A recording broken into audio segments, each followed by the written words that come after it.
Source is a podcast made by women for women. We're looking at the topics that are influencing women and the world they live in, and we're shedding a light on those topics.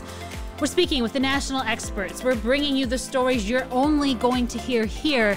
Don't miss out on being in the know. Subscribe to Soul Source wherever you listen to podcasts today and leave us a review. This part's really important. That way we can continue to bring you the content you love each and every week. So buckle up, Soul Source Society, because we're about to get started.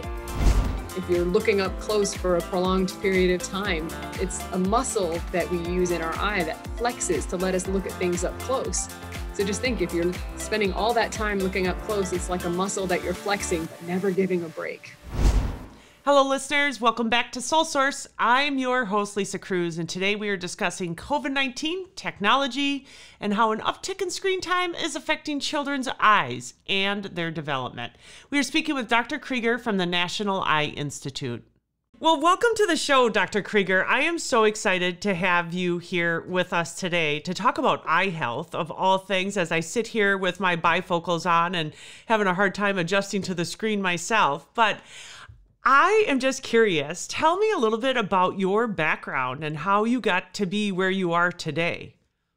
Okay, well, I always knew that I wanted to do medicine from a really young age. And my father was in the military, so it didn't seem like a big stretch to go to a military medical school. So I ended up owing 11 years to the military and spent my time in service. I really didn't know what I wanted to do when I came out of medicine. Some people know what path in medicine they want to take, and I really didn't. So I did 3 years as a flight surgeon. So it's not as exciting as it sounds. I didn't operate on people midair. You just take care of pilots and their families and make sure that they're safe to fly on planes.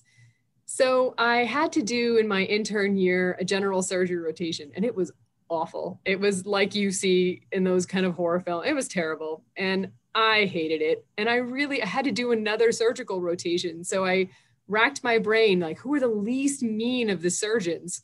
And I came up with ophthalmology, and I did 2 weeks in ophthalmology, and they were so nice. And the surgeries were so clean and bloodless and painless, and people were so happy. And that's how I came to ophthalmology. So I ended up doing like my residency through the military and spent 15 years in the Air Force, and then met up with somebody at a trauma conference who was working at the NIH, and she was leaving and looking for someone to follow on after her. Met up with Dr. Rachel Bishop, shadowed her for a day, and thought it was an amazing program, and finished my 15 years commitment and punched out and came to work at the NIH. You mentioned being a flight surgeon, and I don't know if most people know this, but my husband was actually a flight surgeon and also in the Navy. So right away, when you talked about being a flight surgeon, I think there's always like misperceptions. People think like you're doing surgery in mid-flight sort of thing. But it's really about readiness. And like you said, taking care of the pilots and their families. So thank you for your years of service. That's a huge commitment. So on behalf of myself and everyone out there, thank you for your years of service. Well, you served as well, if your husband was in. Yeah, we were out. I don't know if you ever heard of 29 Palms.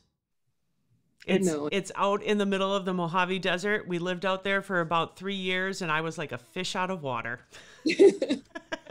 Yeah, the family members just get to go wherever you go. So this was the first time my husband and I like chose jobs that we just wanted and got to pick where we wanted to live and knew that nobody could make us leave.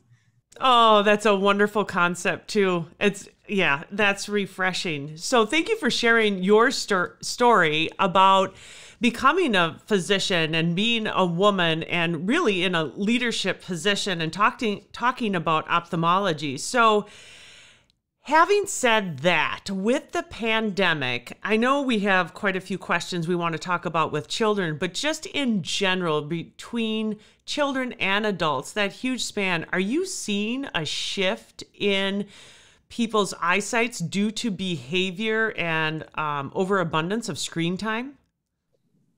So I'm going to preface, I'm not a pediatric ophthalmologist, and I know that that was some of the focus. I'm a comprehensive ophthalmologist, so I see all ages. And our typical patient panel is not your run-of-the-mill patient panel here at the NIH. We see some strange and rare diseases, but even if you just talk to your colleagues, everybody's noticing some increased eye strain, eye fatigue from the amount of times that we're spending on screen.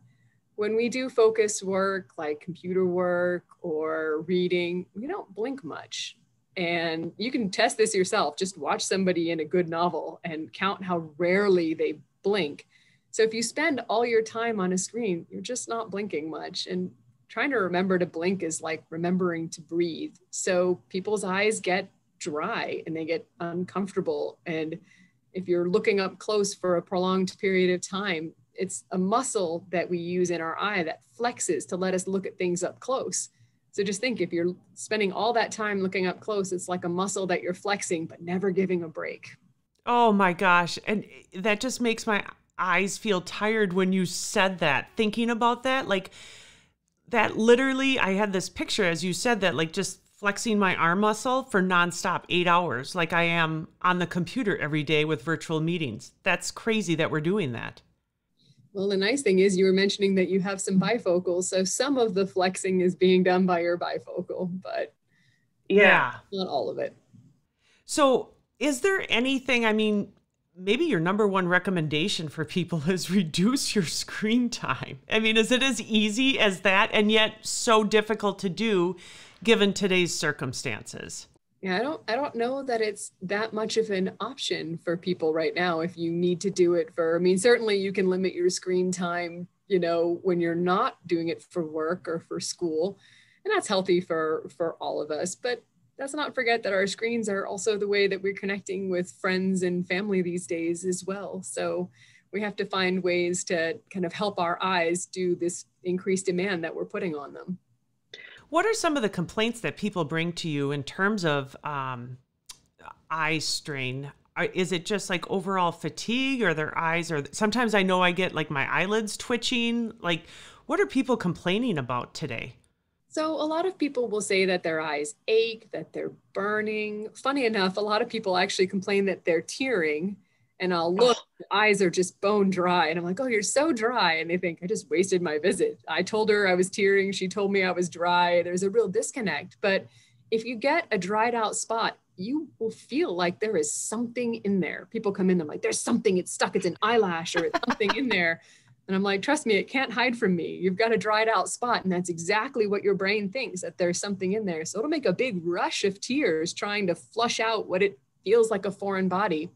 Or people will say that their eyes are red, that they're tired, or that often they get blurry or they come in and out of focus.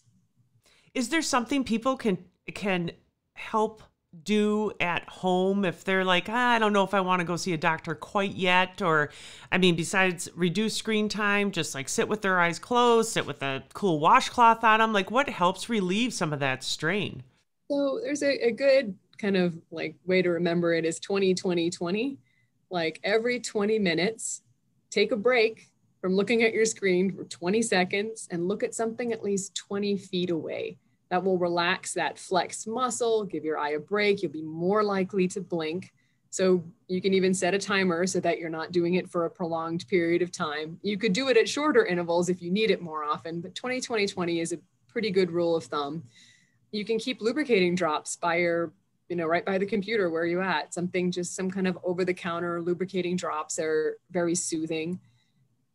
Decreasing the brightness of your screen. It should be about the same color as ambient light. Positioning the screen a little bit below you so that you're looking a little bit down at it so that more of your eye is covered can be helpful. Those are all things that people find helpful so that you reduce some of that eye fatigue. Yeah, those are some really good tips. I've never heard the 20-20-20. That's awesome. I can remember that.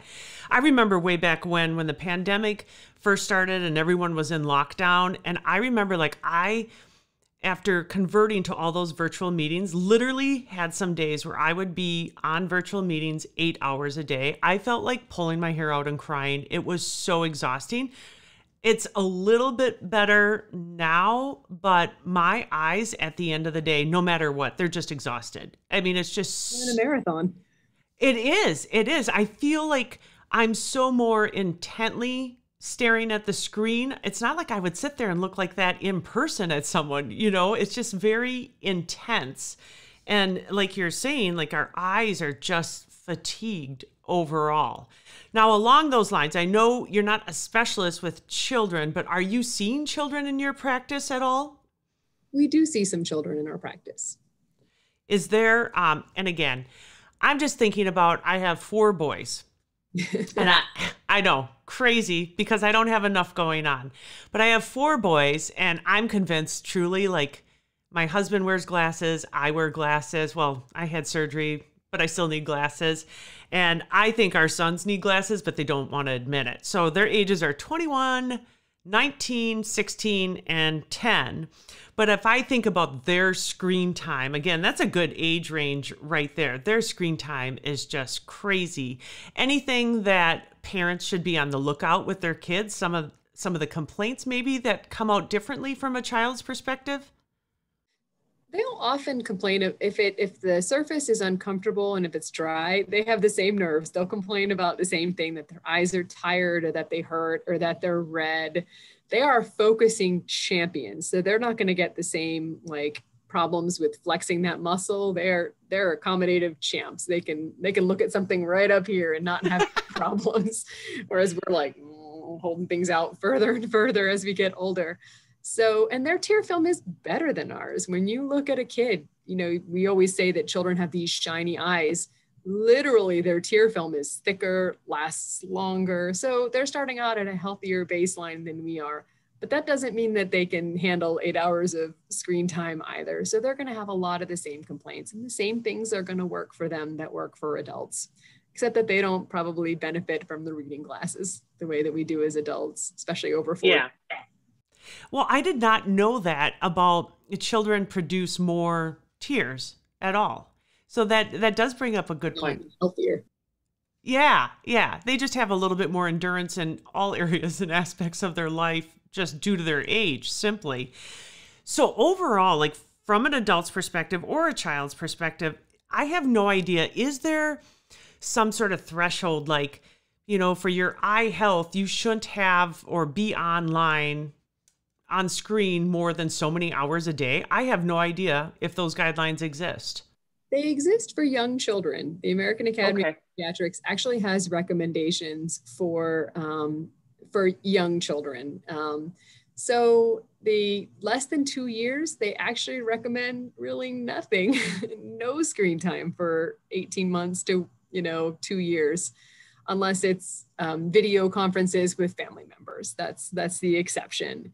And then in preschool age, up to preschool age, they actually recommend limiting it to no more than 1 hour a day of high quality children's programming. But beyond that, they don't have any guidelines, which is probably wise in the midst of a pandemic, not to have guidelines restricting the amount of screen time, since most of our screen time these days is how we get our education from our kids.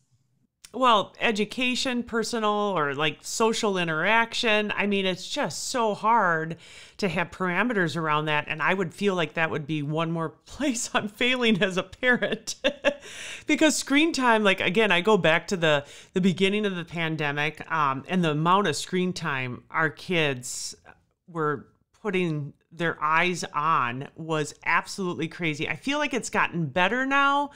But still a lot of screen time going on. I get the screen time report for kids. Yeah. But I feel like maybe with the weather getting a little bit better, like the screen time will go down. Hopefully summer's around the corner. However, we just saw snow a few minutes ago. So there's that. Anything else you would give parents advice regarding children and their screen time? Any other guidelines or things to look out for?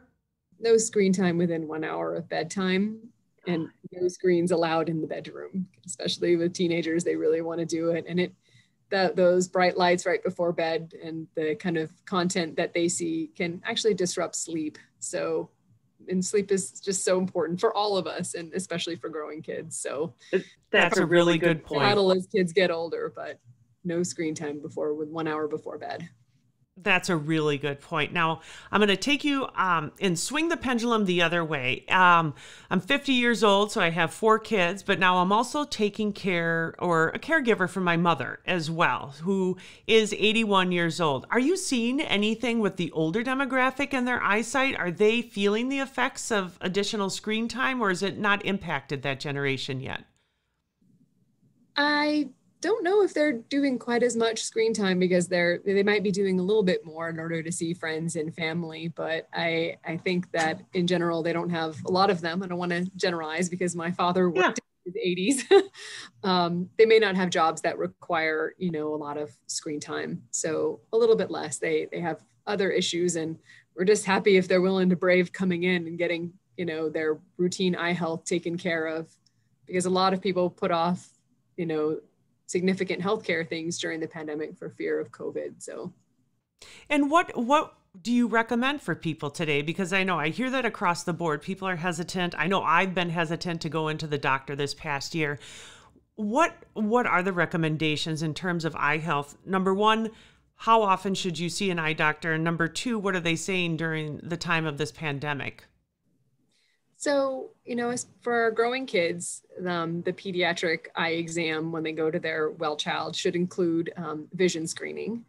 And we should all start seeing eye doctors around the age of 40, and especially maybe earlier if there's something that runs in your family, like macular degeneration or glaucoma, because these things run in families. So it's really great if you can get screened. None of these things cause symptoms. Some of them don't even cause any visual changes. So if you don't get screened, you might not know that you have it. So. Yeah, that's really good advice. I kind of smiled and laughed to myself when you said getting into an eye doctor at age 40. I swear that the day I turned 40, I was reading in bed and I was like, I can't read the words on my Kindle anymore. At the normal place where I would hold my Kindle, I was like, are you kidding me? And that began. The warranty really does run out at 40. It does. It does. And I remember my older sister telling me that, and I'm like, yeah, whatever. And I was like, she's right. I turned 40. Everything went downhill from there. Anything else that we did not cover in today's topic regarding eye health that you think it's really important to get out there? And while I was asking that, I thought of one other thing. Is there anything eye doctors are seeing today in regards or related to COVID? If you had COVID, is there anything popping up with eyesight in general or eye health? Well, we're studying that here at the NIH. So we're definitely looking. I know. I've been keeping an eye on all the things that pop up. If you're pun intended. I know that keep occurring, or you keep reading about, like, we have no idea how COVID is going to manifest after you've been diagnosed with it. So I was just curious. Anything else in general we did not cover in today's discussion that you think people really ought to take into consideration when it comes to their eyes? So a couple things that I think we are what we eat. And there are pretty compelling studies that, diets that are high in leafy green vegetables and fish are healthy for your eyes, particularly people with macular degeneration, but probably overall. Sunglasses, UV protection. When it's daylight and it's outside, we should have on our sunglasses. There are cancers of the surface of the eyes, wrinkles, if you want to appeal to vanity, cataracts, retina conditions. These are all made worse with UV light exposure. So even starting with your kids, getting them used to wearing sunglasses is a good thing. And eye protection. If you're going to be doing something where you're nailing something, drilling something, you really should be wearing safety protective glasses over your eyes. Anything where metal strikes metal. That just sounds painful. Anything else you can think of? Any other websites that would serve as a good resource for our listeners regarding eye health? Sure. Well, for children's health in general, I really like the American Academy of Pediatrics. They have healthychildren.org, and that's great. It's, if you ever want to Google something and find a good, reliable source for what is this with my kid, or what could be causing this, or you want to learn more about it, that's a great website. I use it myself. Your pediatrician is another great source. As far as online sites, since I'm recommending more screen time, American Academy of Ophthalmology, which is aao.org, has some great at patient level reviews of common eye health and eye questions, or eyesmart.org, also sponsored by the American Academy of Ophthalmology. These are all good, reliable sources. And that is so important, to access reliable, factual information. So thank you for sharing those URLs, and we'll make sure that we note that in the promotion of this podcast as well. So thank you so much for your time and your tips today. We really appreciate it. Again, I was thinking about when you said making sure that you have proper covering of your eyes, especially as we're heading into the summer months. The sun hopefully will come out and be shining brightly every day. We're going to need our sunglasses.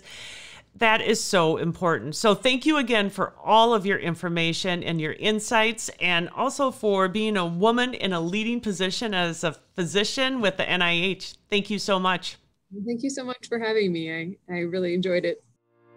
Thank you for listening. And if you want to hear more Soul Source, subscribe to the show. We're available wherever you listen to podcasts. And if there's something you want us to talk about, we can do that too. We have a page. It's on Facebook. It's called the Soul Source Society. And it's where we interact with listeners. We get content ideas for future shows. We talk about past content. And overall, we just have a lot of fun. That's Soul Source Society on Facebook. We hope to see you there. Soul Source is brought to you by Red Shoes, Inc., a leading agency that specializes in crisis and strategic communications, media relations, social media, and so much more. To learn more about Soul Source and Red Shoes, visit us at redshoesinc.com.